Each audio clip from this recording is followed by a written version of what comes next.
മാത്രമേ ഉള്ളൂ. അപ്പോൾ ഞാൻ പ്രതിഷ്ഠ എന്ന വാക്കിന് കൃത്യമായ എന്തെങ്കിലും ഒരു നിർവചനം കാണുമല്ലോ എന്ന് ഞാൻ ഡിക്ഷണറി ഒന്ന് പഴുതി. ഡിക്ഷണറി പഴുതിയപ്പോൾ എനിക്കൊരു വാക്ക് കിട്ടി. അതിന് ഒന്നാമത് കൊടുക്കുന്ന ഡിക്ഷണറിയിലെ അർത്ഥം എന്ന് പറഞ്ഞാൽ പ്രതിഷ്ഠ എന്ന് പറഞ്ഞാൽ കീർത്തി എന്നാണ്. പക്ഷെ നമ്മള് പറയുമ്പോൾ ഗുരുവിന്റെ കീർത്തി ശരിക്കും അത് ചേർന്നിരിക്കും അല്ലെ. അപ്പൊ എല്ലാം ഗുരുവിന്റെ നിശ്ചയം പോലെയാണ് സംഭവിക്കുന്നത്. ഒന്നും നമ്മുടെ കൈപ്പിടിയിലല്ല എന്നാണ് നമുക്ക് മനസ്സിലാക്കാൻ സാധിക്കുന്നത്. ക്ഷേത്രത്തെ കുറിച്ച് പറയുകയാണെങ്കിൽ നമുക്ക് ഒരു ക്ഷേത്രം എടുത്ത് തന്നെ എത്ര മണിക്കൂർ വേണമെങ്കിലും സംസാരിക്കാം, ശരിയല്ലേ? ഈ വരുന്ന 26-ാം തീയതി എന്ന് പറയുന്നത് കേരള ചരിത്രത്തിന് തന്നെ നാഴികക്കല്ലായ മാറ്റത്തിന്റെ തിരുനാൾ തെളിച്ച അരുവിപ്പുറം പ്രതിഷ്ഠയുടെ വാർഷികമാണ്. ശിവരാത്രി നാളില് ദൈവത്തിന് മനുഷ്യനെയും കാണിച്ചു കൊടുത്ത് അതുപോലെ തന്നെ മനുഷ്യനോട് പറഞ്ഞ് ഇതാണ് സാത്വികമായ ദൈവം, ശിവം ഇതാണെന്ന് നമ്മളെ കാണിച്ചു തന്ന സുദിനമാണ്, ശരിയല്ലേ? 1888 കേരളത്തെ മാറ്റിമറിച്ച് ഇന്ന് നാം കാണുന്ന കേരളത്തെ മാറ്റിയ ഗുരുവിന്റെ കർമ്മകാണ്ഡത്തിന്റെ ആരംഭം കുറിച്ച സുദിനമാണ്. മാനവരാശി എന്നും ഓർക്കേണ്ട ദിവസമാണത്. ആ ക്ഷേത്രം തന്നെ പറയണമെങ്കിൽ നമുക്ക് 1-1.5 മണിക്കൂർ നമുക്ക് സംസാരിക്കാൻ പറ്റും. ഞാൻ ഇവിടെ ഇരുന്ന് ചിന്തിച്ചത് അതിനൊരു സമയം നമുക്ക് ഇവിടെ ഇല്ലാത്തത് കൊണ്ട് ഗുരു നമുക്ക് നൽകിയ പ്രതിഷ്ഠ എന്ന വാക്കിന് ഉറപ്പ് എന്നൊരു അർത്ഥം കൂടി ഉണ്ട്. ഈ 100 വർഷം കഴിയുമ്പോൾ നമ്മുടെ പ്രഭാവം എന്ന് പറഞ്ഞ് ഗുരു നമുക്ക് ഒരു ഉറപ്പ് തന്നിട്ടുണ്ട്. ആ ഉറപ്പിലൂടെ സഞ്ചരിക്കുമ്പോൾ ക്ഷേത്ര പ്രതിഷ്ഠകൾ വരും. അതുപോലെ തന്നെ ഇന്നും ലോകത്തിൽ പല കോണിലിരുന്ന് ഓരോരുത്തരും ചോദിക്കുന്നുണ്ട് എന്തിനാണ് ശ്രീനാരായണ ഗുരുദേവനെ ആരാധിക്കുന്നതെന്ന്. ഗുരു പറഞ്ഞിട്ടില്ലേ ഗുരുവിനെ പൂജിക്കരുതെന്നൊക്കെ? എന്നോടും അതൊക്കെ പറഞ്ഞിട്ടുണ്ട്. അങ്ങനെ ചിന്തിക്കുന്നവരോട് ഗുരു നമുക്കൊരു ഉറപ്പ് നൽകുന്നുണ്ട്, നാം ആരാകുന്നുവെന്ന്. ഇന്നോളം ലോകത്ത് അവതരിച്ച ഒരു അവതാരവും താൻ ആരാണെന്ന് ലോകത്തിനോട് നേരിട്ട് സംവദിച്ചിട്ടില്ല. ശ്രീകൃഷ്ണ പരമാത്മാവിനെ ഞങ്ങൾ തിരിച്ചറിയുന്നത് വ്യാസവിരചിതമായ മഹാഭാരതത്തിലെ ഒരേടായ ഭഗവത്ഗീതയിലൂടെയാണ്. അവിടെ ഭഗവാൻ വാച്യ എന്ന് പറഞ്ഞുകൊണ്ട് വേദവ്യാസനാണ് നമ്മെ പരിചയപ്പെടുത്തുന്നത് ആരാണ് ശ്രീകൃഷ്ണ പരമാത്മാവ് എന്ന്. അതുപോലെ തന്നെ യേശുദേവന്റെ ശിഷ്യഗണങ്ങൾ അവരാണ് പറഞ്ഞു തരുന്നത് യേശു ആരാണെന്ന് ബൈബിളില് മഹത് വചനങ്ങളിലൂടെ. അതുപോലെ തന്നെ ഖുർആൻ നമുക്ക് പകർന്നു തന്ന മുഹമ്മദ് നബി, അദ്ദേഹത്തിന് കിട്ടിയ വെളിപാടാണ് നമുക്ക് പറഞ്ഞു തരുന്നത്. എന്നാൽ ലോകം കണ്ട ഒരു കളങ്കം പോലും ഒരാൾക്കും കണ്ടുപിടിക്കാൻ പറ്റാത്ത മഹാഗുരു എന്ന് പറയുന്ന പൂർണ്ണ അവതാരത്തെ കുറിച്ച് അവിടുന്ന് തന്നെ നമുക്ക് പറഞ്ഞു തന്നിട്ടുണ്ട് 64 പരം വരുന്ന കൃതികളിലൂടെ. ഭഗവത് സ്വരൂപം അവിടുന്ന് ആരാകുന്നു എന്ന് പറഞ്ഞു തന്നു. യാതൊരു അർത്ഥശങ്കയ്ക്കും ഇടയില്ലാതെ ആത്മവിലാസം എന്ന് പറയുന്ന ഗദ്യകൃതിയില് ഗുരു അവിടുത്തെ ആത്മാവിന്റെ നില എന്താണെന്ന് ചോദിച്ചപ്പോൾ നമ്മളോട് പറഞ്ഞു തന്നത് എന്താണ്? നാമും ദൈവവും ഒന്നാകുന്നു എന്നാണ്. നാം ദൈവത്തോട് ഒന്നായി പോകുന്നു. ഇത്ര വ്യക്തമായിട്ട് സ്വന്തം സ്വരൂപം ദൈവമാകുന്നു എന്നാ പറഞ്ഞു തന്നത്. എന്നിട്ടും നമ്മൾക്കെല്ലാം എപ്പോഴും സംശയമാണ്, ശരിയല്ലേ? കാരണം ഒരാളെ കുറ്റം പറയാൻ സാധ്യമല്ല. നമ്മൾ കടലിൽ ചെന്ന് കഴിഞ്ഞാൽ നമുക്ക് വെള്ളം കോരിയെടുക്കണമെങ്കിൽ നമുക്കൊരു പാത്രത്തിന്റെ ആവശ്യകതയുണ്ട്. ഒന്നെങ്കിൽ കൈക്കുമ്പിളെടുക്കാം, അല്ലെങ്കിൽ ഒരു പാത്രം എടുത്താൽ ആ പാത്രത്തിന്റെ ആകൃതിയിലാണ് നമുക്ക് ആ വെള്ളത്തെ നമുക്ക് ലഭിക്കുന്നത്.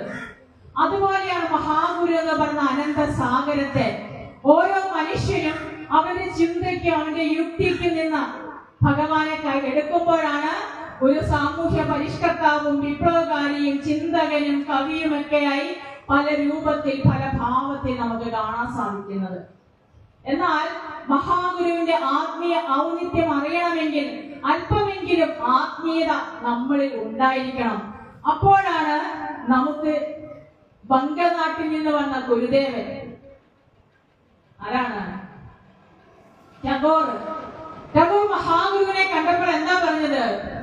ഗീതാഞ്ജലിക്ക് നൊബേൽ സമ്മാനമൊക്കെ ലഭിച്ച് ലോകത്തിന്റെ പല ഭാഗങ്ങളിലുള്ള സന്യാസിമാരെ കണ്ട് അതുപോലെ തന്നെ ബംഗനാട്ടിൽ നിന്ന് വന്നതാണ്.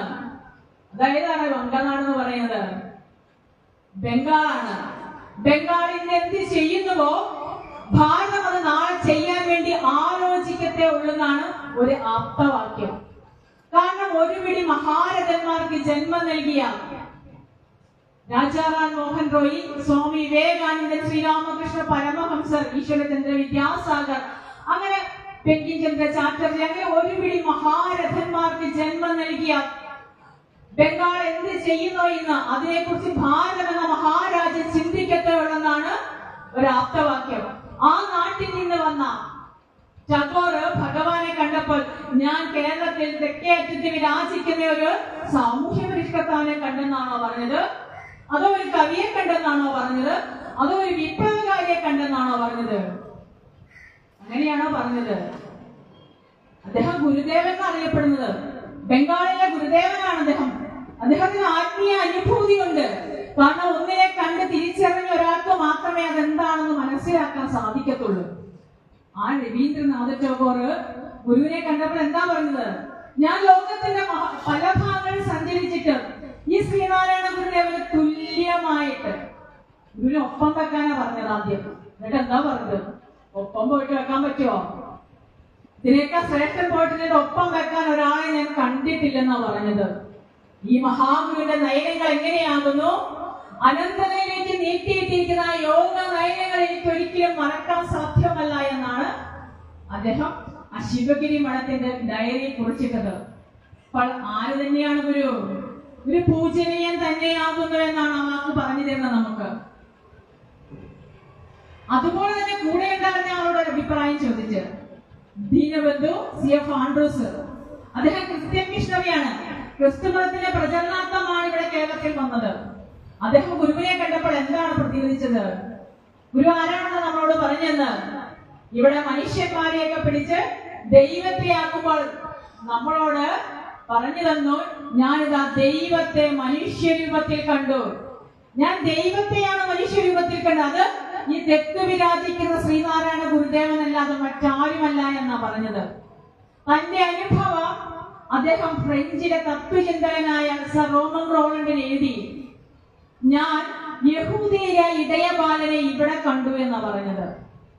അത് ശ്രീനാരായണ ഗുരുദേവനല്ലാതെ മറ്റാരുമല്ല എന്ന് പറഞ്ഞു.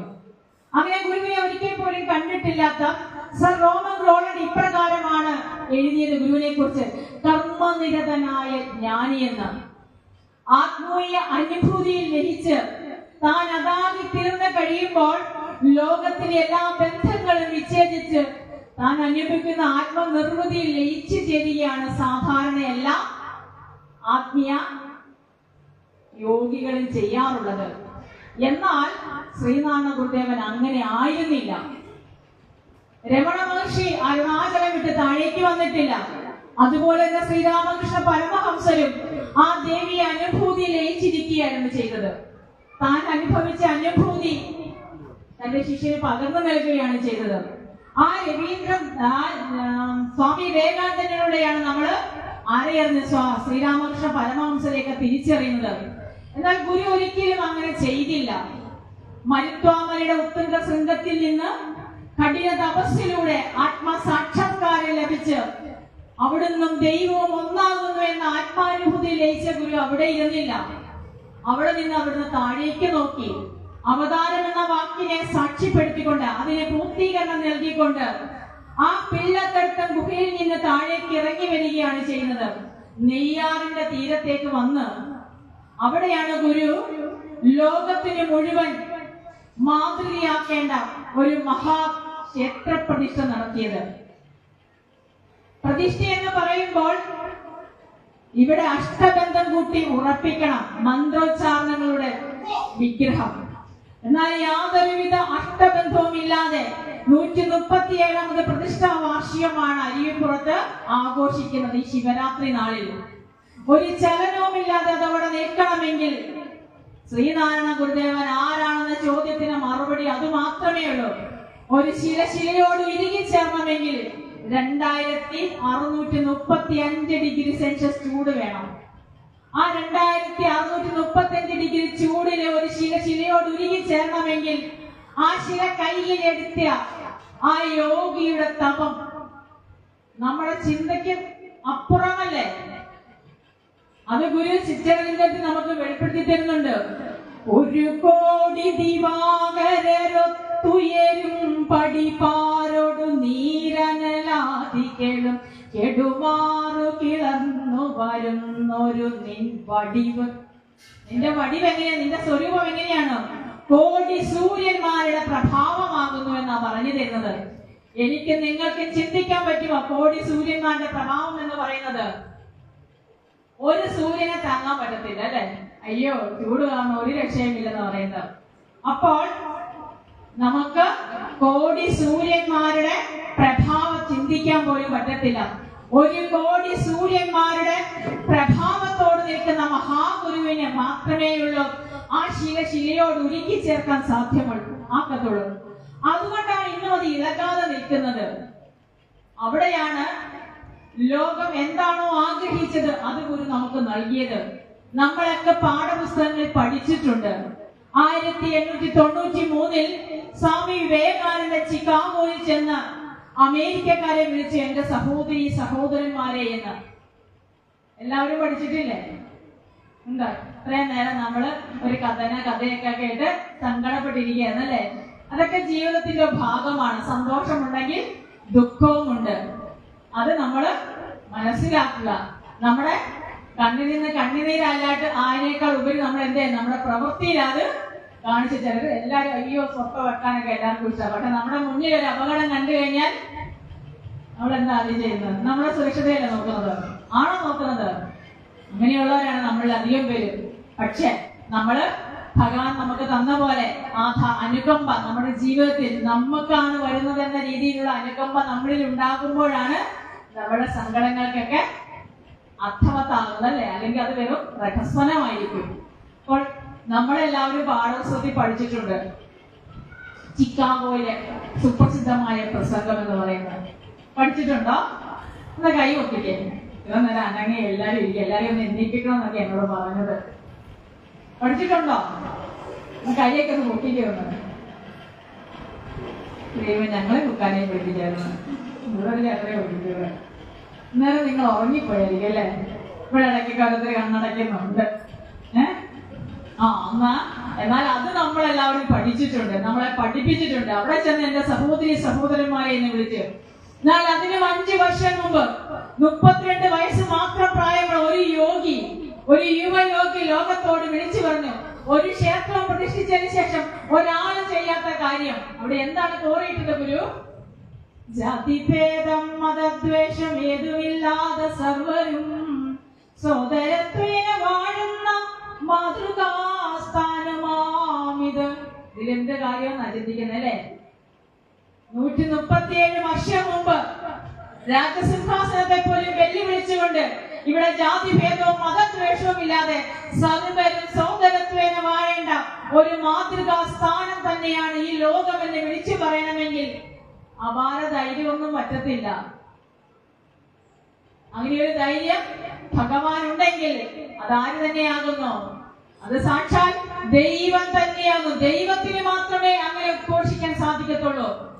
കൽപ്പന കല്ലേ കിടക്കുന്ന ശ്രീമൂലം തിരുനാളിന്റെ നാട്ടില് രാജസിംഹാസനത്തോട് അനുവാദം ചോദിക്കാതെ ക്ഷേത്രത്തിന്റെ പരിസരത്ത് പോലും നടക്കാൻ വയ്യാത്ത ആ സാഹചര്യത്തിലാണ് ചിന്തിക്കുക ക്ഷേത്രം തന്നെ പ്രതിഷ്ഠിച്ച് നടത്തി തന്നത്. ചിന്തിക്കുക, ഒരു ക്ഷേത്രം നമ്മൾ നിർമ്മിക്കണമെങ്കിൽ നമ്മൾ ആദ്യം എവിടെയാ പോകുന്നത്? കുരിശിന്റെ അടുത്ത് പോകത്തില്ലേ? സമയം നോക്കി, കാലം നോക്കി, ഇതെല്ലാം ചോദിക്കും. ഇതെല്ലാം ചെയ്തിട്ടാണ് നമ്മൾ ഇതെല്ലാം ചെയ്യുന്നത്. എന്നാൽ ക്ഷേത്രം പോലും നിർമ്മിക്കാതെ ഒരു പരന്ന പാറയില് മറ്റൊരു ശിവലിംഗ ആകൃതിയിലുള്ള ആ ശിലാഖണ്ഡം എടുത്ത് വെച്ചുകൊണ്ട് ഇതാണ് ശിവൻ എന്ന് ലോകത്തോട് ഉദ്ഘോഷിക്കണമെങ്കിൽ അത് സാക്ഷാൽ ബ്രഹ്മത്തിന് മാത്രമേ സാധിക്കത്തുള്ളൂ.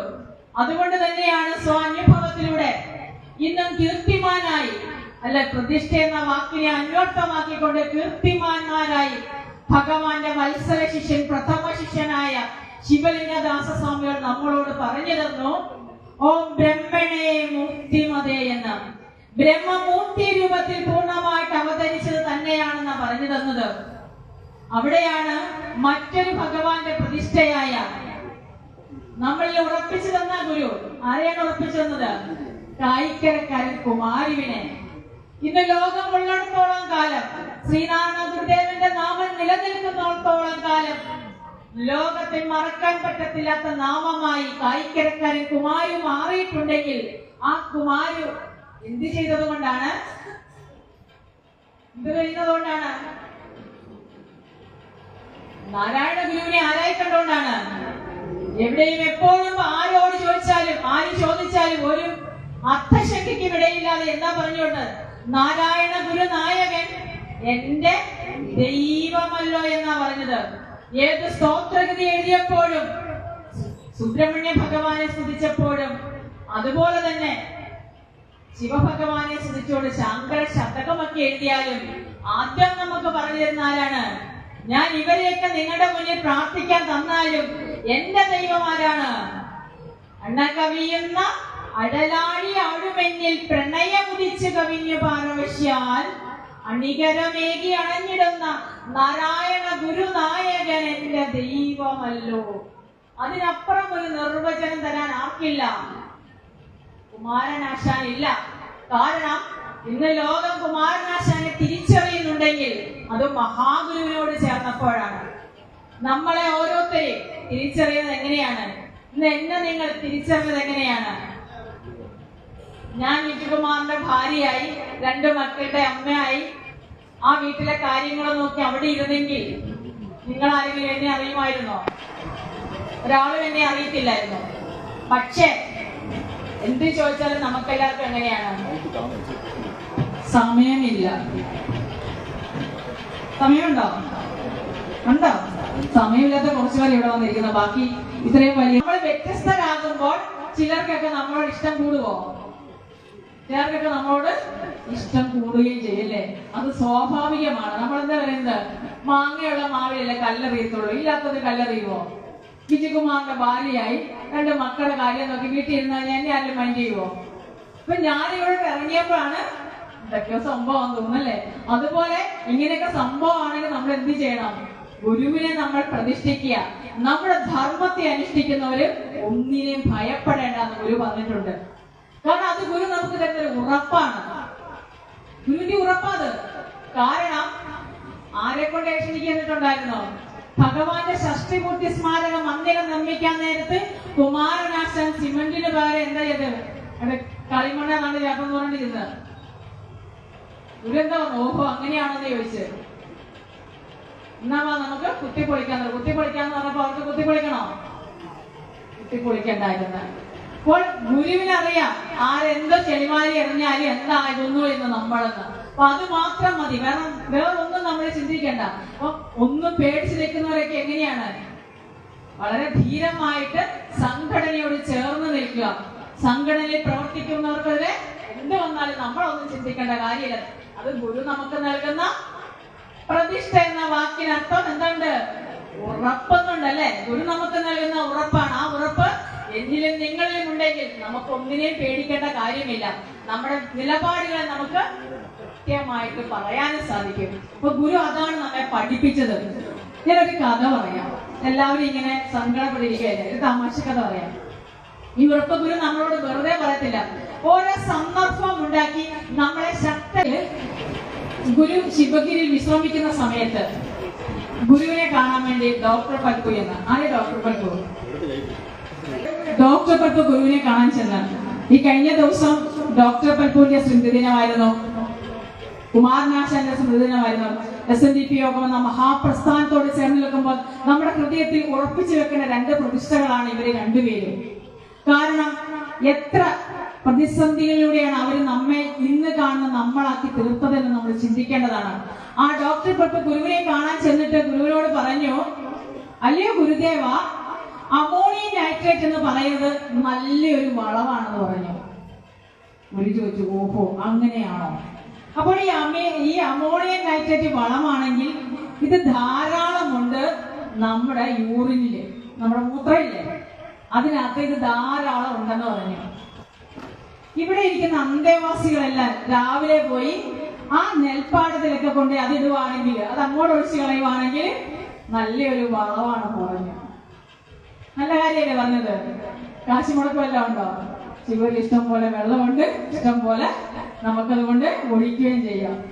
ഗുരു ഒന്ന് പുഞ്ചിരിച്ചു. ഗുരു നമ്മെ പഠിപ്പിച്ചു തരിക. കാരണം യുക്തിക്കും ബുദ്ധിക്കും ശാസ്ത്രത്തിനും അടിസ്ഥാനപ്പെടുത്തി വേണം ജീവിക്കാൻ. അല്ലാതെ എന്തെങ്കിലും പറയുന്ന കേട്ട് അതിനെ അനുകരണം ചെയ്യാൻ ഗുരു നമ്മെ പഠിപ്പിച്ചു തരുന്നില്ല. ഗുരു ഒരിക്കലും അങ്ങനെ ചെയ്തില്ല. അങ്ങനെ ചെയ്തിരുന്നെങ്കിൽ ഇന്ന് അരുവിപ്പുറത്ത് പ്രതിഷ്ഠ ഉണ്ടാവുമായിരുന്നോ? ഒരിക്കലും ചെയ്തില്ല. ഗുരു ചെയ്ത കാര്യം മാത്രമേ ഗുരു നമ്മോട് പറഞ്ഞു തരത്തുള്ളൂ. അപ്പോൾ ഗുരു ആരെ വിളിച്ചെന്നറിയാമോ? ശിവഗിരിയിൽ ഒരുപാട് അന്തേവാസികൾ ഉണ്ടായിരുന്നു. ഈ അന്തേവാസികൾ ആരെ ഗുരു വിളിച്ചില്ല. ഗുരു വിളിച്ചു, തമ്പി ഇനി വന്നേ. അപ്പൊ നടരാജഗുരു അരുളെന്ന് പറഞ്ഞ് തന്റെ പുസ്തകത്തിൽ എഴുതുകയാണ് ചെയ്തത്. എന്തുകൊണ്ടാണ് ഗുരു എന്നെ തന്നെ വിളിച്ചെന്ന് മനസ്സിൽ ചിന്തിക്കുകയും ചെയ്ത് എന്നെ തന്നെ എന്തുകൊണ്ടാണ് വിളിച്ചെന്ന്. അച്ഛനിട്ട് പണിയെടുക്കാൻ എന്നെ തന്നെയാണല്ലോ വിളിച്ചെന്ന് ഓർത്ത് തമ്പി മുന്നോട്ട് വന്ന് തമ്പിയോട് പറയാണ്, ഡോക്ടർ പറയുകയാണ് അമോണിയം നൈട്രേറ്റ് നല്ല വളമാണ്, അത് നമ്മുടെ നെൽപ്പാടങ്ങളിലൊക്കെ ഒഴിച്ചു കഴിഞ്ഞാൽ നെല്ല് നന്നായിട്ട് കിളുക്കും, അതൊക്കെ നല്ല കാര്യമല്ലേ എന്ന്. തമ്പി ഒന്ന് ചിന്തിച്ചിട്ട് മറുപടി പറയുകയാണ് ചെയ്യുന്നത്. അച്ഛൻ പറഞ്ഞ കാര്യമൊക്കെ ശരിയാണ്, പക്ഷേ അത് പ്രായോഗിക തലത്തിൽ കൊണ്ടുവരിക എന്ന് പറയുന്നത് പറ്റുമോ? പറ്റുന്ന കാര്യമല്ലെന്നേ. അപ്പൊ അത് പറഞ്ഞിട്ട് വല്ല കാര്യമുണ്ടോ? ഇല്ല. അപ്പൊ തമ്പിയിലൂടെ എനിക്കും നിങ്ങൾക്കും തരുന്ന ഒരു വലിയ സന്ദേശമാണ് ഗുരുവിന്റെ. എന്താ പറഞ്ഞു കൊടുക്കുന്നത്?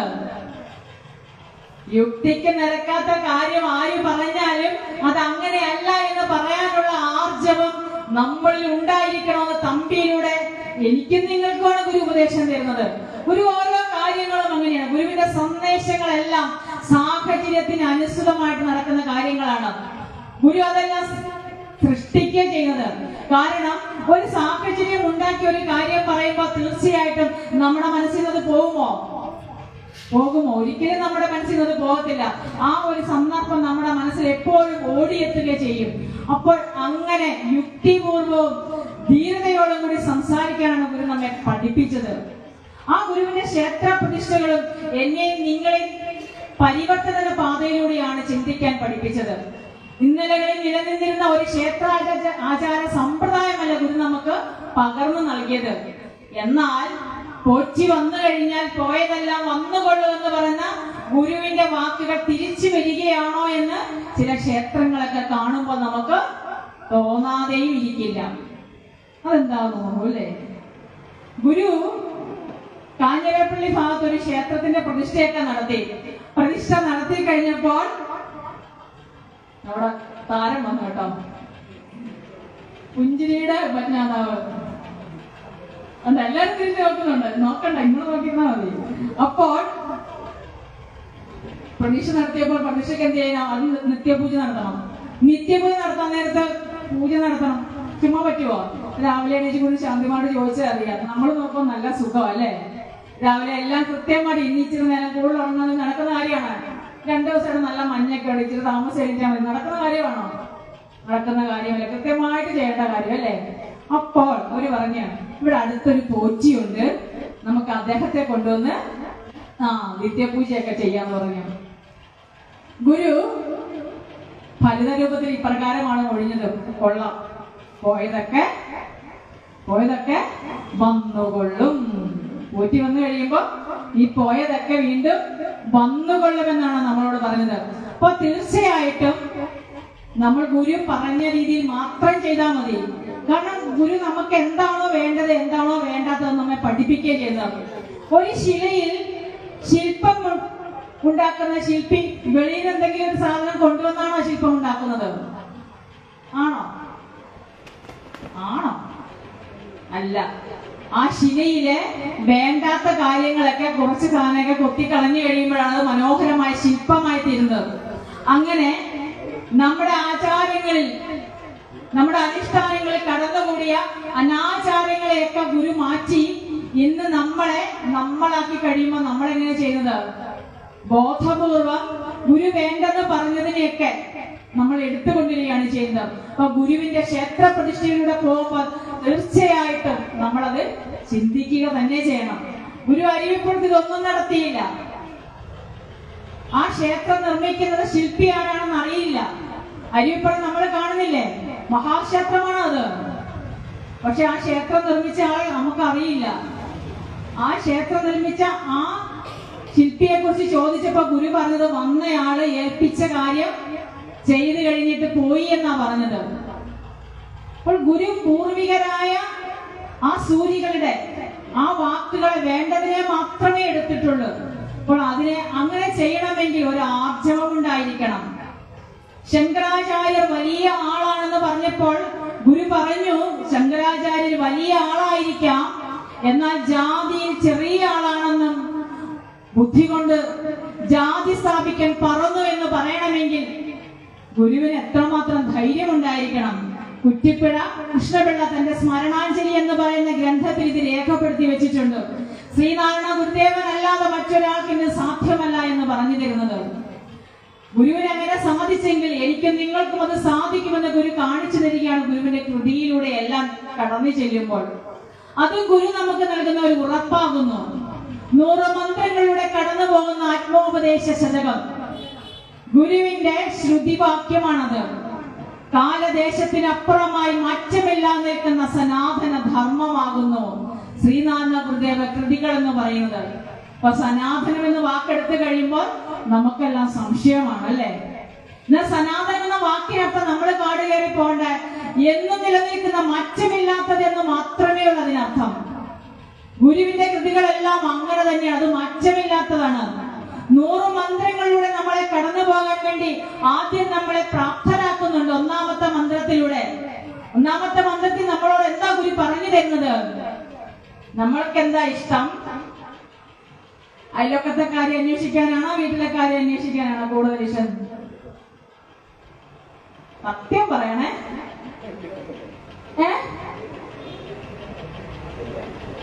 കൂടുതൽ ഇഷ്ടം അവിടെ എന്നൊക്കെ ചെയ്യുന്നത്, അതനുസരിച്ച് വേണം നമുക്കിവിടെ നമ്മുടെ കാര്യങ്ങളൊക്കെ ഒന്ന് റെഡിയാക്കി എടുക്കാൻ അല്ലേ? അവള് ആ കല്യാണത്തിന് പുതിയ സാരി കൊടുത്തത്, ഞാനത് അറിഞ്ഞില്ല. അടുത്ത കല്യാണം ആവുന്നതിന് മുമ്പ് വാങ്ങിച്ചിരിക്കുവോ? വാങ്ങിച്ചില്ലെങ്കിൽ ചേട്ടനെ കൊണ്ട് വാങ്ങിപ്പിക്കും അല്ലേ? എല്ലാവരും ഇപ്പൊ ആളുകൾ മാറിയിട്ടുണ്ടല്ലേ? ഇപ്പൊ പണ്ടൊക്കെ എങ്ങനെയാണ്, ഇപ്പൊ നമ്മളെല്ലാവരും മാറി. ഇപ്പൊ നേരത്തെയൊക്കെ എങ്ങനെയാണ് നമ്മൾ അയൽവക്കത്തോട്ട് നോക്കിയിരിക്കുന്നത്, അപ്പൊ നമ്മുടെ കണ്ണുകൾ എപ്പോഴും വെളിയിലോട്ടാണ് നോക്കിയിരിക്കുന്നത്. അപ്പോൾ ഗുരു നമ്മളെ ആദ്യം അതാണ് പഠിപ്പിച്ചത്. നമ്മൾ ഈ കരിവിനെ കാണണമെങ്കിൽ നമ്മൾ എന്താണ് ചെയ്യേണ്ടത്? അറിവിലും ഏറി അറിഞ്ഞിടുന്നവൻ തന്നെ ഉരുവിലും ഒത്തു പുറത്തു മുൻചൊരിക്കും കരിവിന് കണ്ണുകൾ 5 മുള്ളടക്കി തെരുതെര വീണ് വണങ്ങി ഓതിടണമെന്ന് ഗുരു നമ്മെ പഠിപ്പിക്കുകയും ചെയ്യുന്നു. അങ്ങനെ പഠിച്ചു കഴിഞ്ഞ് നമ്മുടെ ഇന്ദ്രിയങ്ങളെ ഒരാമ തന്റെ അവയവങ്ങളെ ഉള്ളിലേക്ക് വഹിക്കുന്നത് പോലെ തന്നെ ഇന്ദ്രിയങ്ങളെ ഉള്ളിലേക്ക് വഹിച്ച് താൻ ആരാണെന്ന് അറിയുന്നവരാണ് ഈ ലോകത്തിൽ വ്യത്യസ്തനാകുന്നത്. നമ്മളെല്ലാവരും എന്താ ചോദിക്കുന്നത്? നീ ആരാണെന്നാ ചോദിക്കുന്നത്. ആദ്യം കാണുമ്പോൾ നീ ആരാ, നിന്റെ പേരെന്നാ ചോദിക്കുന്നത്. നമ്മളാരും നമ്മളെ കുറിച്ച് ചോദിക്കത്തില്ല. എന്നാൽ ഞാൻ ആരാണെന്ന് ചോദിച്ചവരാണ് ലോകത്തിൽ വ്യത്യസ്തരായവര്. അപ്പോൾ നീ ആരാണെന്ന് ഞാൻ ആരാണെന്ന് അന്വേഷിക്കണമെങ്കിൽ നമ്മുടെ ഇന്ദ്രിയങ്ങളെ നമ്മളിൽ തന്നെ ഇരിക്കുന്ന ആ പൊരുളിലേക്ക് നോക്കുക. അപ്പോൾ നമുക്ക് മനസ്സിലാക്കാൻ കഴിയും. 98 മന്ത്രങ്ങളിലൂടെ നമ്മൾ മനനം ചെയ്യണം. ആ 98 മന്ത്രത്തിലൂടെ ഗുരു ഓരോ വ്യക്തികളും നന്നാകാൻ വേണ്ടി എല്ലാ കാര്യങ്ങളും പറഞ്ഞു തരുന്നുണ്ട്. അവിടെ ഈ ലോകത്തിനെ കുറിച്ച് നൽകുന്ന ഒരു മഹാ സന്ദേശമുണ്ട്. എന്നും തന്നെ ഒരു ഉറപ്പുണ്ട് ഗുരുവിന്റെ. കാരണം ഈ ലോകത്തിൽ ബ്രഹ്മവിദ്യയ്ക്ക് അധികാരി എന്ന് പറയുന്നത് ബ്രഹ്മസൂത്രം എന്ന് പറയുന്ന കൃതിയെ ഭാഷ്യം ചമച്ചുകൊണ്ട്, വേദവ്യാസ വിരചിതമായ ബ്രഹ്മസൂത്രത്തിന് ഭാഷ്യം രചിച്ചുകൊണ്ട് ശങ്കര ഭഗവത് പാദർ ഇപ്രകാരം പറയുന്നുണ്ട്: ഒരു ബ്രാഹ്മണ സ്ത്രീയുടെ ഉദരത്തിൽ പിറന്ന പുരുഷ പ്രജയായിരിക്കണം ബ്രഹ്മവിദ്യയ്ക്ക് അധികാരി എന്ന്. എന്നാൽ അവിടെ ഗുരു വളരെ വ്യക്തമായി നമുക്ക് മറുപടി തരുന്നുണ്ട്. ആത്മോപദേശ ശതകം പഠിച്ചാൽ നമുക്ക് മനസ്സിലാക്കാൻ സാധിക്കും. മലയാള ഭാഷയിലെ തന്നിരിക്കുന്നത് അഹമിരുളല്ല ഇരുളാകിലന്തരായി നാം അഹമഹമെന്നറിയാതിരുന്നിടേണം അറിവതിനാലഹം അന്ധകാരമല്ലെന്ന അറിവതിനിങ്ങനെ ആർക്കും ഓതിടേണം. അഹം അഹം എന്ന് ഓരോ നിമിഷവും നമ്മൾ പറയുന്നുണ്ട്. ഞാൻ ഞാൻ എന്ന്. ഈ ഞാൻ എന്ന് പറയുന്നത് എന്റെ ഈ കൈയാണോ, എന്റെ ഈ കാലാണോ, എന്റെ ഈ ശരീരമാണോ ഞാന്?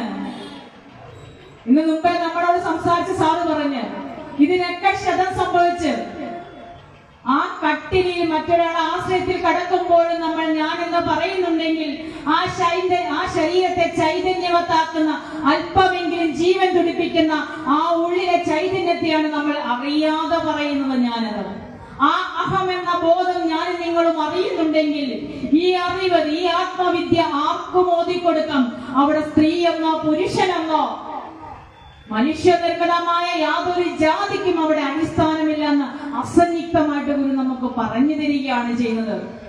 അതുപോലെ തന്നെ നമ്മൾ ഓരോരുത്തരും എപ്പോഴും പറയുന്നുണ്ട്, അവനവൻ ആത്മസുഖത്തിന് ആചരിക്കുന്നവ അപരന്റെ സുഖത്തിന് വരണമെന്ന്. ഗുരു വെറുതെ പറഞ്ഞത്. അതിന് മുന്നിലെ 2 വരിയാണ് അതിനെ അർത്ഥവത്താക്കുന്നത്. എന്തുകൊണ്ടാ പറഞ്ഞത്? അവനിവനെന്നറിയുന്നതൊക്കെ ഓർത്താൽ അവനിൽ ആദിമമായ ഒരു ആത്മരൂപം. ഈ അവനെന്നും ഇവനെന്നും നമ്മൾ തിരിച്ചറിയുന്നെല്ലാം ഒരൊറ്റ ആത്മരൂപമാണെന്ന് മനസ്സിലാക്കുക. അതുകൊണ്ടാണ് നീ നിന്റെ സുഖത്തിന് ചെയ്യുന്ന കർമ്മങ്ങൾ അപരന്റെ സുഖത്തിന് വരണമെന്നത്. കാരണം നീ അവന് ചെയ്യുന്നത് ആർക്ക് ചെയ്യുന്നത് തന്നെയാണ്, നിനക്ക് ചെയ്യുന്നത് തന്നെയാണ്. ഈ 2 വരി കൂടെ പഠിക്കുമ്പോഴാണ് നമുക്ക് മനസ്സിലാക്കാൻ സാധിക്കുന്നത് ഗുരു എത്ര അർത്ഥശങ്കയ്ക്കിടയില്ലാതെ വ്യക്തതയോടെയാണ് കാര്യങ്ങൾ പറഞ്ഞു തരുന്നത്. അങ്ങനെ ഒരു കാര്യങ്ങൾ ബോധ്യപ്പെടുത്തി തരുന്ന ഒരു ഗുരുവിന് മാത്രമേ സാധിക്കത്തുള്ളൂ. കാരണം പിന്നീട് അത് എന്തുകൊണ്ട് എന്ന് നമുക്ക് ചോദ്യം ഉണ്ടാകത്തില്ല. അത്രയ്ക്ക് വ്യക്തതയുണ്ട് ഗുരു നമുക്ക് തരുന്ന ഓരോ മൊഴിമുത്തിനും. അവിടുത്തെ മൗനത്തിന് പോലും വ്യക്തമായ അർത്ഥമുണ്ടെന്ന് പണ്ഡിതന്മാർ അതുകൊണ്ടാണ് അഭിപ്രായപ്പെടുന്നത്. ഇത്ര മഹാകാവ്യങ്ങളൊക്കെ എഴുതി തന്ന മഹാഗുരു ഒരു കവി എന്ന നിലയിൽ കേരളം ഇതുവരെ അംഗീകരിച്ചിട്ടുണ്ടോ, പറഞ്ഞിട്ടുണ്ടോ? ഒരു കവിയല്ലാത്തത് കൊണ്ടാണോ? മൃഗേന്ദ്രമുഖം എന്ന് പറയുന്ന അപൂർവമായ വൃത്തത്തിലാണ് 100 മന്ത്രങ്ങളുള്ള ആത്മോപദേശകൻ രചിച്ചു വന്നിരിക്കുന്നത്. ആ വൃത്തത്തിലൊക്കെ കാവ്യരചന എന്ന് പറയുന്നത് വളരെ അസംഭവ്യമാണ്. അപ്പോൾ ഗുരുവിന് അസാധ്യമായിട്ടൊന്നുമില്ല. അത്ര ശ്രേഷ്ഠമായ കവിത്വം നിറഞ്ഞു നിൽക്കുന്ന ഗുരുവിനെ കുറിച്ച് നമ്മളെ പഠിപ്പിച്ചില്ല ഒരു പാഠപുസ്തകത്തിലും. ഗുരുവിന്റെ ഒരു കൃതി പോലും നമ്മെ പഠിപ്പിച്ചില്ല. പഠിപ്പിച്ചിട്ടുണ്ടോ? ഗുരുവിന്റെ ഒരു കൃതിയെങ്കിലും. ഗുരു നമുക്ക് തന്ന ഉദ്ബോധനാത്മക കൃതി, അതിന് ഏറ്റവും ശ്രേഷ്ഠമെന്ന് നമുക്ക് പറയാം അനുകമ്പാദശകം.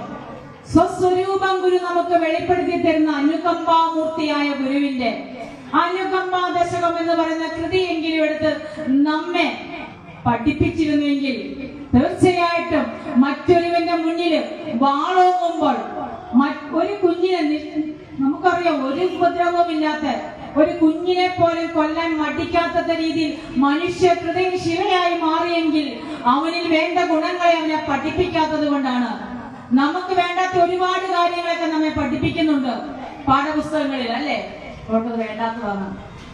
ഞാൻ പഠിച്ച കാര്യമൊന്നും കൊണ്ട് എനിക്കൊരു പ്രയോജനം വന്നില്ല. തല്ലിക്കൊന്ന് എന്തൊക്കെ കാണാതെ പഠിച്ചല്ലേ? പഠിച്ചായിരുന്നോ? പഠിച്ചത് കാണാതെ പഠിച്ചെഴുതി പരീക്ഷ കഴിയുമ്പോൾ പിന്നെ ആവശ്യമുണ്ടോ? എന്നാൽ കുറെ മൂല്യങ്ങള് സ്കൂളുകളിൽ കുട്ടികളെ ത്യാഗം പഠിപ്പിക്കണമെന്നാ ഗുരു പറഞ്ഞു തന്നത്. കാരണം ത്യാഗിയായിരിക്കണം നമ്മള്. സന്യാസി എന്ന് പറഞ്ഞ ത്യാഗിയായി. ഇതൊക്കെ ഗുരുവിന്റെ കാഴ്ചപ്പാടാണ്. അവിടുത്തെ ദർശനത്തിന് മഹിമയാണത്. മറ്റൊരാൾ ചിന്തിക്കാത്ത രീതിയിൽ അവിടെ ഗുരു അനുകമ്പാമൂർത്തിയായ ഗുരു നമ്മെ പഠിപ്പിക്കുന്ന ആ 1ാമത്തെ മന്ത്രം ഒന്ന് നമുക്ക് ചിന്തിച്ചു നോക്കാം. ഇതെങ്ങനെയാ തുടങ്ങുന്ന ഗുരു? ഒരു പീഡ ആർക്ക് വരുത്തരുതെന്നാണ് പറയുന്നത്? ആനയ്ക്ക് വരുത്തരുത് ആണോ? ആ നമ്മുടെ ആ കാഴ്ചപ്പാടിൽ ഏറ്റവും ചെറിയ ജീവിയെ ഉറുമ്പിനെയാണ്. ആ എറുമ്പിന് പോലും ഒരു പീഡ വരുത്തരുതെന്നുള്ള തരത്തിലുള്ള അനുകമ്പ ഉണ്ടായിരിക്കണം. അങ്ങനെയുള്ള അനുകമ്പ എന്നിലും നിങ്ങളിലും ഉണ്ടായിരിക്കണമെങ്കിൽ നമ്മളിൽ എന്തുണ്ടായിരിക്കണം? സദാ കരുണാകര നീ തിരുമൈ വിട്ടകലാതെ ചിന്തയും. ഇപ്പൊ കരുണയുടെ ആകാരമായ ദൈവത്തിന്റെ തിരുമൈ കണ്ടിട്ടുള്ള ഒരു കൈവക്കിക്കേ. മുമ്പേ ചോദിച്ചാൽ ദൈവത്തെ കണ്ടവരെ കൈവക്കാൻ ആരും കൈവക്കിയില്ല. ആരാണ്ടൊക്കെ ഒരാളെ കൈവക്കി, ഞാൻ കണ്ടില്ല കേട്ടോ. ഗുരു അതിനകത്ത് പറഞ്ഞത് 1ാമത്തെ മന്ത്രത്തിൽ അങ്ങനെ ഒരു ചുമ്മാ പറയുമോ? അങ്ങനെ ചിന്തിച്ചേർന്നത് നീ തിരുമൈ വിട്ടകലാതെ ചിന്ത. നിന്റെ തിരുമൈ, നിന്റെ ശ്രേഷ്ഠമായ പരിപാവനമായ ആ മെയ്, ആ ശരീരം എല്ലായ്പ്പോഴും എന്റെ മനസ്സിലുണ്ടായിരിക്കണമെന്നാ പറഞ്ഞത്. കാണാത്ത ഒരു സ്വരൂപം നമ്മുടെ മനസ്സിലുണ്ടാവുമോ? ഉണ്ടാകുമോ? അപ്പൊ ഏതായിരിക്കും ആ തിരുമൈ എന്ന് പറയുന്നത്? ഒരു വെറുതെ ഒരു കാര്യവും പറയില്ല, എഴുതത്തുമില്ല. എഴുതുവോ? നമ്മൾ മനസ്സിലാക്കിയ കാര്യമല്ലേ? അപ്പൊ ഏതായിരിക്കും ആ തിരുമൈ എന്ന് പറയുന്നത്? എന്തെങ്കിലും ഒന്ന് പറയും. എസ് കെ പൊറ്റക്കാടേ അദ്ദേഹത്തിന്റെ ഒരു ദേശത്തിന്റെ കഥയെന്ന് പറഞ്ഞ പുസ്തകത്തില് ഒരു വരിയുണ്ട്. അദ്ദേഹം ഇങ്ങനെ ആഫ്രിക്കൻ നാടുകളിലൂടെ സഞ്ചരിക്കുന്നത്. അവിടെ ചെന്ന് ഒരു ചായക്കട കയറി ചായ കുടിക്കാൻ കയറിയപ്പോഴേ ഒരു ആളടുത്ത് വന്ന് ഇങ്ങനെ എസ് കെനെ നോക്കി. എത്ര മസിൽ പിടിച്ചിരുന്നാലും മലയാളിയെ കണ്ടാൽ മലയാളിക്ക് അറിയത്തില്ലേ? ഒരു ശ്വാനെ മറ്റൊരു ശ്വാനെ കണ്ടറിയത്തില്ല. അതുപോലെ നമുക്ക് ആളെ കണ്ടാൽ നമുക്ക് തിരിച്ചറിയാം. അത് എന്നൊക്കെ വേഷം കിട്ടിയാലും നമുക്ക് മനസ്സിലാവും അല്ലേ? ഇഷ്ടപ്പെട്ടിട്ട് അവിടെ മസിൽ പിടിച്ച് അവിടെ ഇരിക്കുക ചായക്ക് വേണ്ടി. നമ്മുടെ ആള് വന്ന് നോക്കി തിരിച്ചു പോയി. ഇങ്ങനെ കൺട്രോൾ വിട്ട് ചായം കൊണ്ട് വന്നപ്പോ അങ്ങനെ എന്താ പറഞ്ഞറിയാം? നിങ്ങള് മലയാളിയാണെങ്കിൽ നമ്മളോടൊന്ന് മിണ്ടൂ എന്ന് പറഞ്ഞുകൊണ്ടാണ് ചായ ക്ലാസ് വെച്ചത്. അതുകൊണ്ട് നിങ്ങളോട് ചോദിക്കുകയാണ്, നിങ്ങൾക്ക് മിണ്ടാൻ അറിയാമെങ്കിൽ നിങ്ങൾ നമ്മളോടൊന്ന് മിണ്ടൂന്ന്. നിങ്ങൾ ആരെങ്കിലും കണ്ടിട്ടുണ്ടോ തിരുമൈ? എന്താ നിങ്ങൾ മിണ്ടാതിരിക്കുന്നത്? നിങ്ങളെയൊക്കെ ഉറക്കം തൂങ്ങിയിരിക്കുന്നതെന്ന് ഞാൻ ഇങ്ങനെ ചോദിക്കുന്നത്. 10,000 രൂപ സമ്മാനം തരും ശാഖ. അപ്പൊ നല്ല അവസരവും 10,000 രൂപ തരാനല്ലേ? അല്ലെ? പറ, നമ്മൾ കണ്ടില്ലേ തിരുമൈ? നമ്മുടെ പൂർവികര് കണ്ടില്ലേ ഈ തിരുമൈ? കണ്ടോ? കണ്ട് ഞാനും നിങ്ങളും കാണണമെന്ന ആ ഒരു നിശ്ചയം ഗുരുവിനുണ്ടായിരിക്കണം.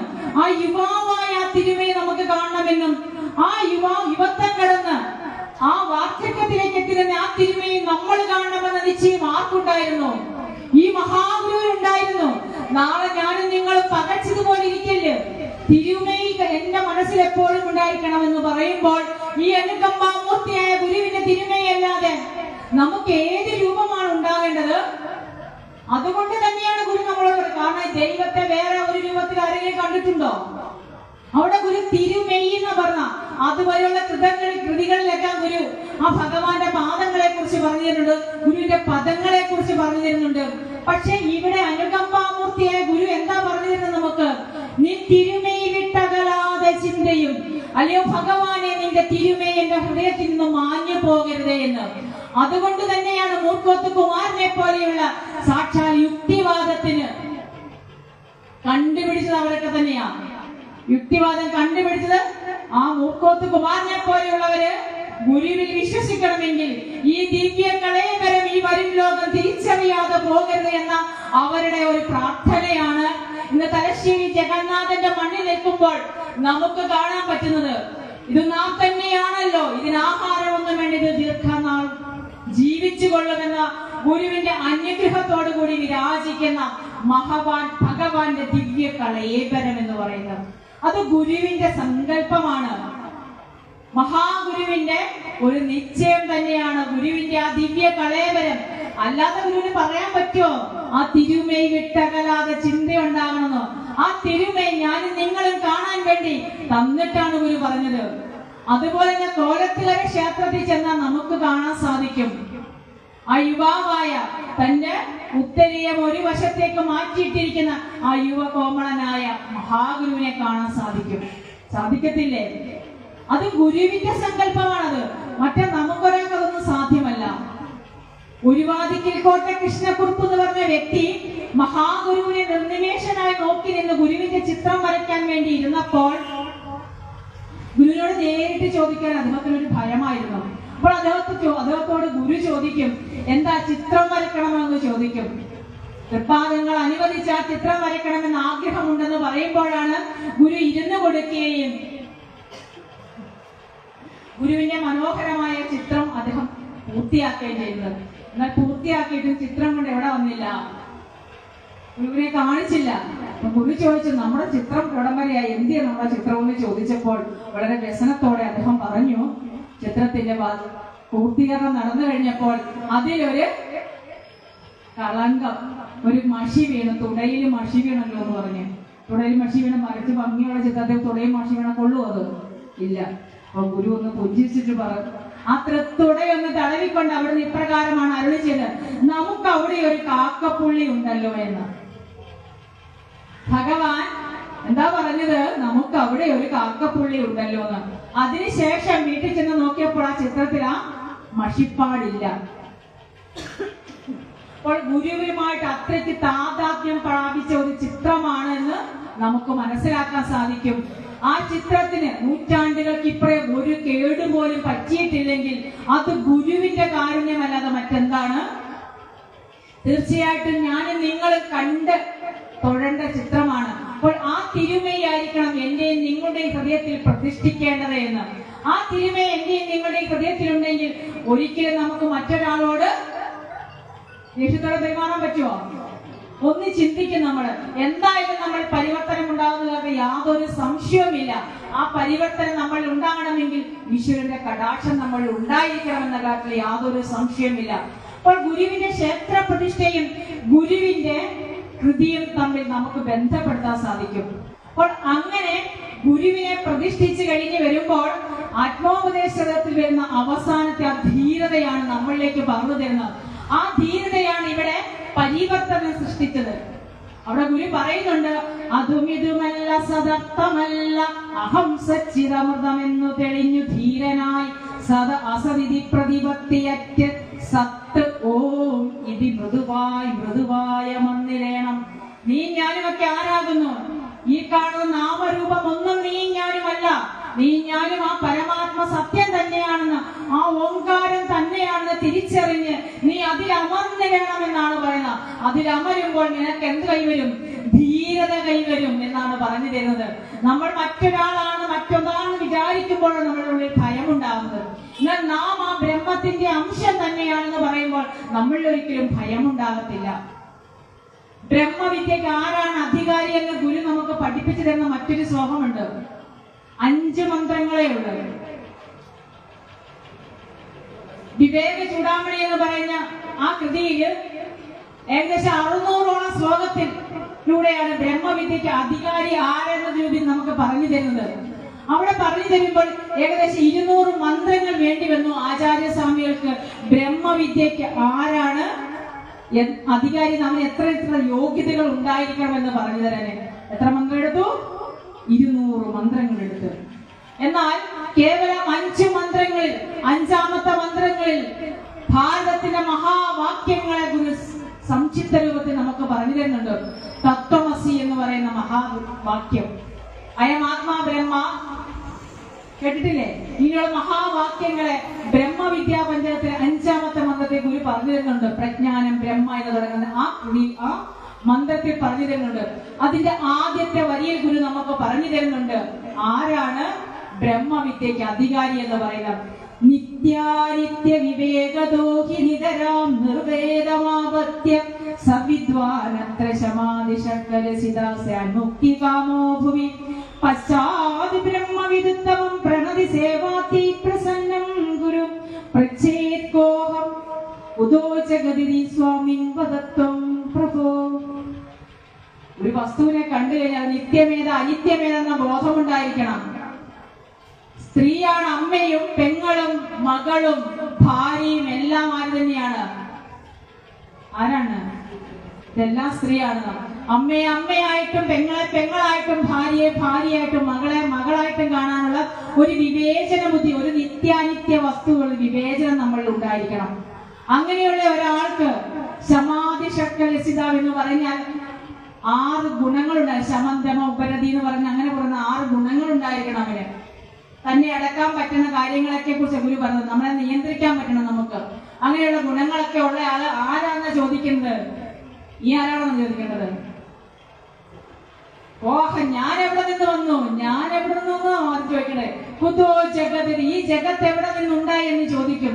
അപ്പോൾ പ്രസന്നനായ ഗുരു നമ്മളോട് പറഞ്ഞു തരും. നമ്മൾ എവിടെ നിന്ന് വന്നിട്ട് പറഞ്ഞു തരും. കേട്ടിട്ടില്ലേ? താൻ ആരാണെന്ന് തനിക്കറിയാമോ? അതൊക്കെ നമുക്കറിയല്ലേ? ഒരു വിളിക്കാൻ നോക്കിയല്ലേ? അതിനൊക്കെ നമുക്ക് നല്ല സന്തോഷമുണ്ടല്ലേ? അപ്പൊ അതുപോലെ ഗുരു നമുക്ക് പറഞ്ഞു തരും നമ്മൾ ആരാണെന്നാണ്. അവിടെ ഗുരു യാതൊരു അർത്ഥശങ്കയ്ക്കും ഇടയില്ലാതെ പറഞ്ഞു തരികയാണ്. നമ്മൾ മനുഷ്യൻ പാപിയാണെന്നൊക്കെ പഠിപ്പിക്കുമ്പോൾ ഗുരു നമ്മളോട് പറയുകയാണ്, ത്വം ഹി ബ്രഹ്മ, നീ ആര് തന്നെയാണ്? അല്ലയോ ശിഷ്യ, നീയും ബ്രഹ്മം തന്നെയാണെന്ന് യാതൊരു സംശയമില്ലാതെ പറഞ്ഞിരുന്ന ഗുരു. ത്വം ഹി ബ്രഹ്മനചേന്ദ്രിയാണി നമനോ ബുദ്ധുന്ന ചിത്തം വപുഹു പ്രാണാഹംകൃത അന്യതവൈ അസദവിദ്യാകൽപിതം സ്വാത്മിനി എന്ന് പറഞ്ഞത്. ഇതെല്ലാം നീ എന്ത് തന്നെയാണ്? നീ ബ്രഹ്മം തന്നെയാണോ? നീ ഇന്ദ്രിയങ്ങളാണ്, മനസ്സാണ്, ബുദ്ധിയാണ്, അഹങ്കാരമാണെന്ന് കരുതുന്നത് എന്തുകൊണ്ടാണ്? നിന്നിലെ അവിദ്യ കൊണ്ടാണ് നമ്മളെ പഠിപ്പിച്ചു തരികയാണ് ഗുരു. അപ്പോൾ ഗുരുവിന്റെ കൃതികളും ഗുരുവിന്റെ ക്ഷേത്രപ്രതിഷ്ഠകളും തമ്മിൽ നമുക്ക് താരതമ്യം ചെയ്യാൻ സാധിക്കും. കാരണം രണ്ടും ഒരേ തത്വത്തിലേക്ക് നമ്മെ കൊണ്ടുപോകുന്നത്, ഏകമായ പരമ്പൊരുളിലേക്കാണ് എന്നെയും നിങ്ങളെ കൈപിടിച്ച് ഗുരു കൊണ്ടുപോകുന്നത്. ഒരു സംശയം ചേച്ചി മേലോട്ട് നോക്കണം. ആ സ്തോത്രകൃതികളൊക്കെ തന്നിട്ടുണ്ടല്ലോ. ഇതിനകത്ത് ഗണപതിയുണ്ട്, സുബ്രഹ്മണ്യനുണ്ട്, ശിവഭഗവാനുണ്ട്, ദേവിയുണ്ട്, വിഷ്ണുവുണ്ട്. ഞാൻ ആരെ പ്രാർത്ഥിക്കണല്ലേ? കൺഫ്യൂഷൻ തീർക്കണമെന്ന് പറഞ്ഞൊരു ചേച്ചി മേലോട്ട് നോക്കുവാണ്. നമ്മൾ ചിന്തിക്കും. പക്ഷേ കൈപ്പുള്ള മരുന്നേ അമ്മമാരും മധുരം പുരട്ട് നമുക്ക് തരുന്നില്ലേ? തരുമോ? ആ മരുന്നുള്ളിലേക്ക് ചെന്ന് കഴിയുമ്പോൾ നമ്മുടെ രോഗം മാറിക്കോളും. അതിൽ പുറമേ ഇച്ചിരി മധുരം നമുക്ക് ചേച്ചി തരുന്ന പോലെയാണ് ആ ബ്രഹ്മമാണെന്ന് ഒന്നും അറിയാത്ത നമ്മളോട്. കാരണം ഈശ്വര ആരാധന പോലും അരുതെന്ന് പറഞ്ഞ് മാറ്റി നിർത്തിയ ഒരു സമൂഹത്തിനാണ് ഗുരു ഇത്രയും ശ്രേഷ്ഠമായ കൃതികൾ തന്നത്. അത് നമ്മളോട് അങ്ങനെ പറഞ്ഞാൽ നമുക്ക് മനസ്സിലാവുമോ? അവിടെയാണ് ഗുരു ഈ നമ്മൾ മനസ്സിലാക്കി വെച്ചിരിക്കുന്നത് നമ്മുടെ ഉള്ളിലുള്ള ആ പ്രതിബിംബങ്ങളെ, ആ പ്രതീകങ്ങളെ ഗുരു ആ ബ്രഹ്മത്തിന്റെ പ്രതീകമാക്കി മാറ്റിക്കൊണ്ട് നമ്മളിലേക്ക് തരുന്നതാണ് ഗുരുവിന്റെ സ്തോത്രകൃതി എന്ന് പറഞ്ഞത്. ഓരോ സ്തോത്രകൃതിയിലൂടെ മനനം ചെയ്യുമ്പോൾ ആ ബ്രഹ്മസത്യത്തിലേക്ക് നമ്മൾ ചെന്ന് ചേരുന്നത്. നമ്മളെല്ലാം ഗണപതിയെ സ്തുതിക്കുന്നുണ്ട്. ഗുരുവിന്റെ ഗണപതി സ്തുതി എത്ര എണ്ണമുണ്ട്? ഇതൊക്കെ നിങ്ങൾക്ക് അറിയാതെ വെറുതെ ചോദിക്കണം. നിങ്ങൾ ഉറങ്ങാതിരിക്കാൻ വേണ്ടി ചിലരൊക്കെ ഇങ്ങനെ കണ്ണടയ്ക്കുന്നുണ്ട്. കാരണം ഇതിന് മുന്നേ കുറ്റം പറയാൻ പറ്റത്തില്ല. ഇതിന് മുന്നേ നമ്മൾ ഒരു മുക്കാൽ മണിക്കൂർ 1 മണിക്കൂറുടെ നല്ലൊരു ക്ലാസ് കേട്ട് നമ്മൾ മനുഷ്യരല്ലേ, ഒത്തിരി നേരം നമുക്ക് ഇരിക്കാൻ പറ്റും. അതിന്റെ ഒരു ആലസ്യ നമുക്ക് മനസ്സിലാക്കാൻ സാധിക്കും. അവിടെ പറ്റിയോ? നമുക്ക്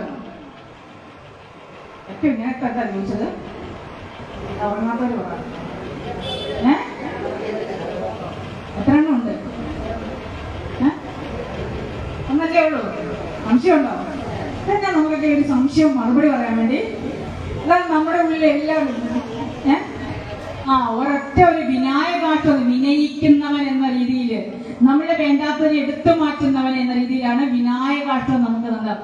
അതിലെ 1ാമത്തെ മന്ത്രത്തിൽ വിനായകനെ സ്തുതിച്ചുകൊണ്ടൊരു മന്ത്രമുണ്ട്. 4 വരി മന്ത്രമുണ്ട്. ഈ മന്ത്രത്തിൽ നമുക്ക് എവിടെയെങ്കിലും വിനായകന്റെ സ്വരൂപം കാണാൻ പറ്റുമോ? ഒരൊറ്റ വാക്കിൽ മാത്രമേ വിനായകന്റെ സ്വരൂപമുള്ളൂ. ബൃഹച്ചാര് എന്നതാ? പല അഭിപ്രായം വരുന്നു. ബൃഹച്ചാര് പറ, ഉറക്കെ പറ. പഠിതാക്കളൊക്കെ കറക്റ്റ് പറയുന്നത് എനിക്കറിയാം, അല്ലെങ്കിൽ അവർക്കറിയാം. ഞാൻ വരുമ്പോ ചിന്തിക്കുന്നത് ബൃഹച്ചാര് തുന്തം, വലിയ മനോഹരമായ വയറോടുകൂടി എന്ന ഒരു പദം മാത്രമേ ഉള്ളൂ. ബാക്കി തുടങ്ങുന്നത് എങ്ങനെയാണ്? നമദേവ വൃന്ദം, ദേവന്മാര് തല കുനിച്ച് വണങ്ങി നിൽക്കുന്നവനെ എന്നാ പറയുന്നത്. വേണോ? ഒരിടത്താണോ? ആണോ? അല്ല. നമദേവ വൃന്ദം ലസവേദഗന്ധം, സകല വേദത്തിനും ഇരിപ്പിടമായ, സകല വേദത്തിന്റെ മൂല കാരണമായിട്ടുള്ളവനെ.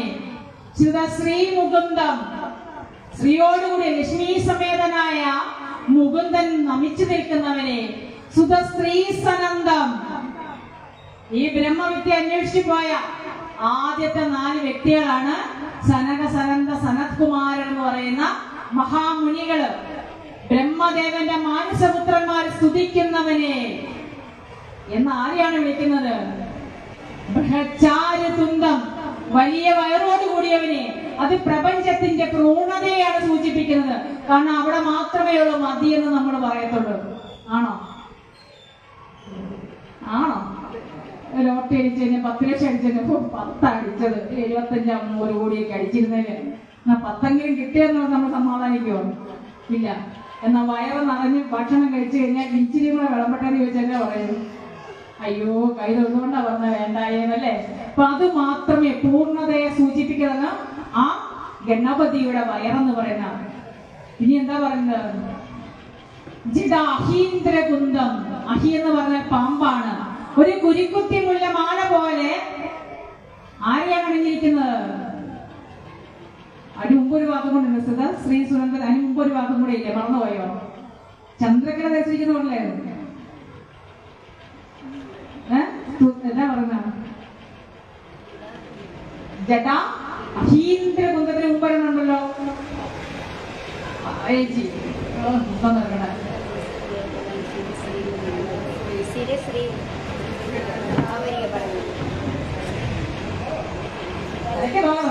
മനുഷ്യൻ മറവിയൊക്കെ വരും. അതൊന്നും സാരുടെ കാര്യമില്ല.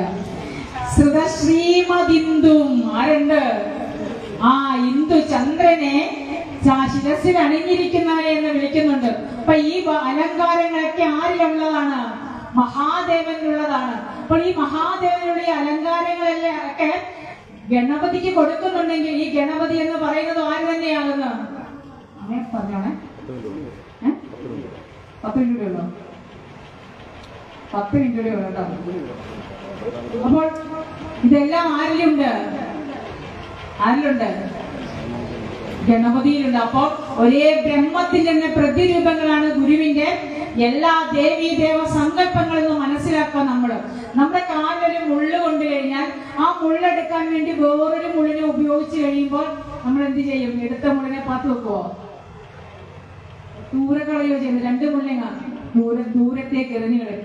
അതുപോലെ തന്നെ നമ്മുടെ ഉള്ളിൽ നിറഞ്ഞു നിൽക്കുന്ന ആ പരമാത്മ ചൈതന്യത്തെ തിരിച്ചറിയാനുള്ള ഉപാധികളാണ് ഗുരുവിന്റെ സ്തോത്രഗതികൾ എന്ന് മനസ്സിലാക്കുക. ആ ബ്രഹ്മ ചൈതന്യത്തെ കണ്ടെത്തി കഴിയുമ്പോൾ അവിടെ ഗുരുവിനെ പ്രതിഷ്ഠിക്കുക. ഗുരു ആര് തന്നെയാണെന്നാണ് പറഞ്ഞു തരുന്നത്. ഗുരു ഗീതയിൽ ഉമാമഹേശ്വര സംവാദത്തിൽ ഉമയ്ക്ക് പറഞ്ഞു കൊടുക്കുന്നുണ്ട്. ഗുരു ബ്രഹ്മ, ഗുരു വിഷ്ണു, ഗുരുദേവോ മഹേശ്വര, ഗുരു സാക്ഷാത് പരം ബ്രഹ്മ, തസ്മൈ ശ്രീ ഗുരവേ നമഃ. സാക്ഷാത് ബ്രഹ്മസ്വരൂപനാണ്.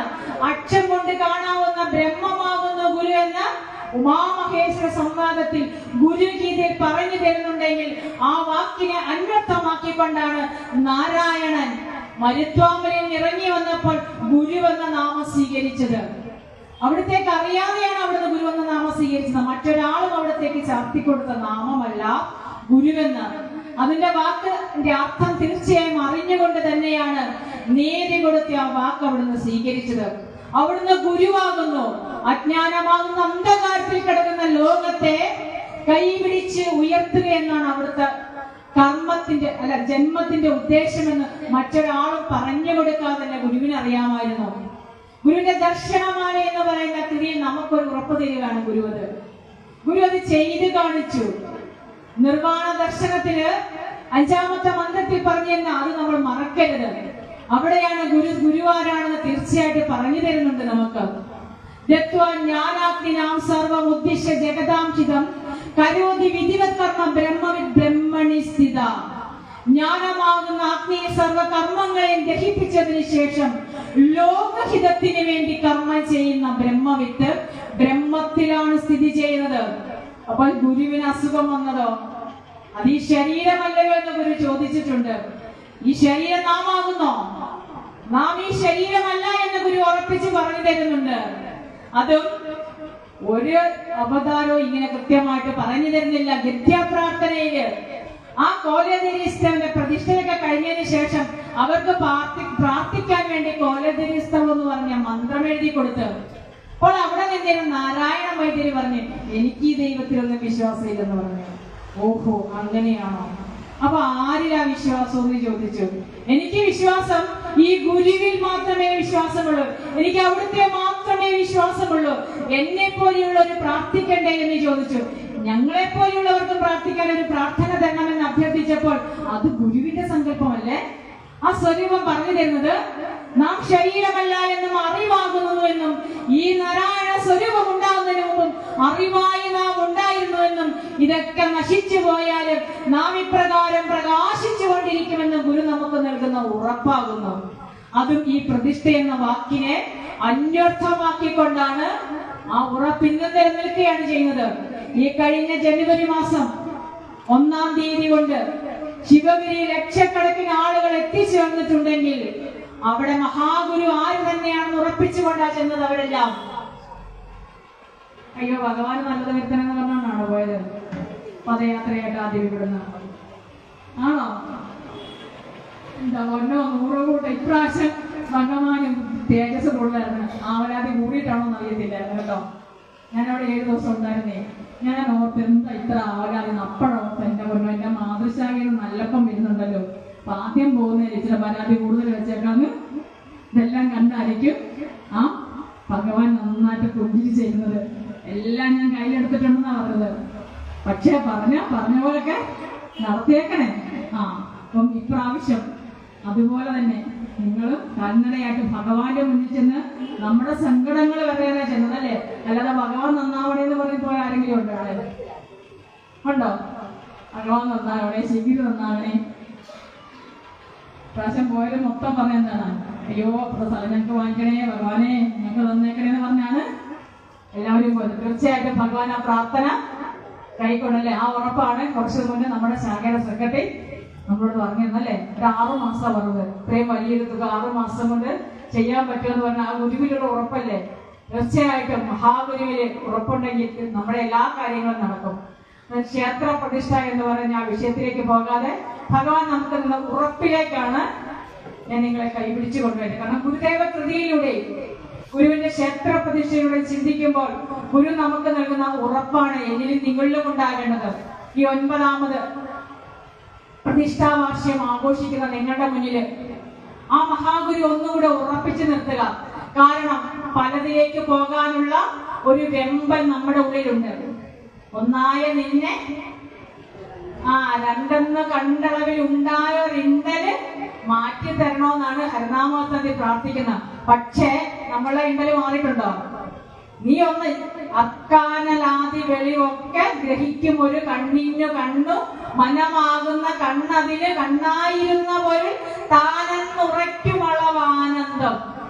ഈ കാണുന്ന പ്രപഞ്ചത്തിലെ സർവചരാചരങ്ങളിൽ തിരിച്ചറിയുന്ന മനസ്സിലും ആ മനസ്സിനെയും കാണുന്ന കണ്ണായിട്ട് ഗുരുവിന്റെ ഏത് പഠിക്കണം? ആത്മവിലാസം പഠിച്ചാൽ നമുക്കിതൊക്കെ മനസ്സിലാക്കാൻ തന്നെ. കണ്ണിനെ കാണുന്നുണ്ട്, കണ്ണാടി വെച്ചത്, അങ്ങനെ ഗുരു കുറെ കാര്യങ്ങൾ പറഞ്ഞു തരുന്നുണ്ട്. ഇതെല്ലാം കാണുന്ന കണ്ണായിട്ടിരിക്കുന്ന പൊരുളാണ് ആ ഭഗവാൻ എന്ന് തിരിച്ചറിയുമ്പോൾ തീർച്ചയായിട്ടും നമ്മുടെ ഉള്ളില് ഈ പ്രതിഷ്ഠ അങ്ങ് ഉറയ്ക്കും. ആ ഉറച്ചു കഴിഞ്ഞാൽ പിന്നെ നമുക്ക് മറ്റൊരിടത്തേക്ക് പോകേണ്ട കാര്യമുണ്ടോ? നമുക്ക് ഒരിടത്തും ഓടേണ്ട കാര്യമില്ല. കാരണം ഈ ഭഗവാൻ നമുക്ക് വേണ്ടതെല്ലാം തരൂ എന്ന കാര്യത്തിൽ ഗുരു നമുക്ക് നൽകുന്ന ഉറപ്പാകുന്നു. ഓരോ പ്രതിഷ്ഠാ വാർഷികം വരുമ്പോഴും നമ്മൾ ആ കാര്യം നമ്മുടെ ഹൃദയത്തിൽ ഉറപ്പിച്ചു നിർത്തുക.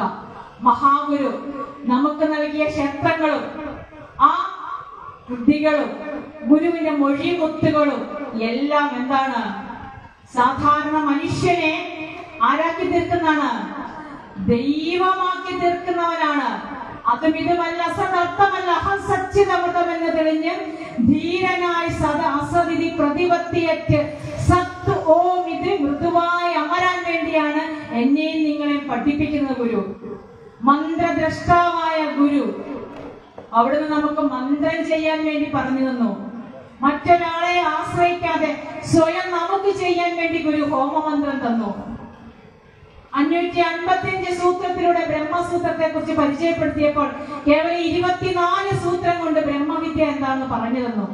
അതിന് 3ാമത്തെ മന്ത്രത്തിൽ വളരെ വ്യക്തതയോടെ പറയുന്നു. അവിടുന്ന് പ്രകാശ സ്വരൂപനാണെന്ന് പറഞ്ഞു. ഒരു പറഞ്ഞു ജ്യോതി എന്ന് പറഞ്ഞു തന്നു.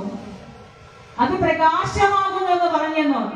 നമ്മളെ കാണാൻ വേണ്ടി, നമുക്ക് പ്രാർത്ഥിക്കാൻ വേണ്ടി ഒരു സ്വരൂപമായിട്ട് വന്നിരിക്കുന്നതാണ് ഗുരു. ആ ഗുരുവിന്റെ സ്വരൂപത്തെ നമ്മൾ ഉറപ്പിക്കുക. അത് മനസ്സിലാക്കുക. അത് ഈ പ്രപഞ്ചം മുഴുവൻ നിറഞ്ഞു നിൽക്കുന്ന ചൈതന്യമാണെന്ന്. ഒരിടത്ത് ഒടുക്കി നിൽക്കുന്നതല്ല ഗുരു. നാം ഇപ്രകാരം പ്രകാശിച്ചുകൊണ്ട് തന്നെ ഇരിക്കും. പക്ഷേ ഈ സൂര്യന്റെ പ്രകാശം നമ്മൾ എല്ലായ്പ്പോഴും നമ്മൾ അനുഭവിക്കുന്നുണ്ട്. എന്നാൽ ഒരു ലെൻസിലൂടെ കടത്തിവിടുമ്പോഴാണ് അത് കൂടുതൽ തീവ്രതയുള്ളതായി എന്നിലേക്കും നിങ്ങളിലേക്കും ആ ചൂടുണ്ടാകുന്നത്. ശരിയല്ലേ? അതുപോലെ ഈ വിശ്വം മുഴുവൻ നിറഞ്ഞു നിൽക്കുന്ന ഈ ചൈതന്യ സ്വരൂപത്തെ നമ്മളാകുന്ന ലെൻസിൽ കേന്ദ്രീകരിച്ച് നമ്മുടെ ഉള്ളിലേക്ക് സാക്ഷീകരിക്കുമ്പോൾ തീർച്ചയായിട്ടും ഈ മഹാഗുരുവിന്റെ പ്രഭാവം നമ്മളിൽ ഓരോരുത്തരിലും വരുമെന്ന കാര്യത്തിൽ ഉറപ്പു നൽകിക്കൊണ്ട് ഇങ്ങനെ ഒരു അവസരം എനിക്ക് ഒരുക്കി തന്ന ഈ ശാഖയുടെ ഏറെ സ്നേഹനിധികളായ എന്റെ മാതൃശാഖയിലെ പ്രിയപ്പെട്ട ഓരോ വ്യക്തിത്വങ്ങൾക്കും എന്റെ ഹൃദയം നിറഞ്ഞ നന്ദിയും കടപ്പാടും അറിയിച്ചുകൊണ്ട് എന്റെ വാക്കുകൾ മഹാഗുരുവിന്റെ ശ്രീപാദങ്ങളിൽ സമർപ്പിച്ചുകൊള്ളുന്നു. ഏവർക്കും ഹൃദ്യമായ പ്രതിഷ്ഠാദിനം ആശംസിച്ചുകൊണ്ട് നിർത്തട്ടെ. നന്ദി, നമസ്തേ.